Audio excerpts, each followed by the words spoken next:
வேத பயணத்தில் இன்று நாம் பார்க்க போவது பலத்தால் இடை கட்டுவார். 18ஆம் சங்கீதம் 32ஆம் வசனம்.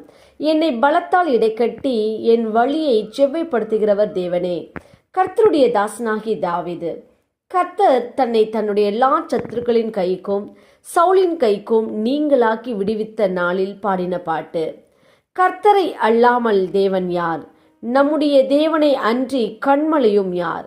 கர்த்தர் என்னை பலத்தால் இடைக்கட்டி என் வழிகளை செவ்வைப்படுத்துகிறவர் என்று தாவீது சொல்கிறார். ஆம், கர்த்தர் தாவீதை பலத்தால் இடைக்கட்டினதினால் ஒரு சேனைக்குள் பாய்ந்து போகவும் ஒரு மதிலை தாண்டவும் தாவீதால் முடிந்தது.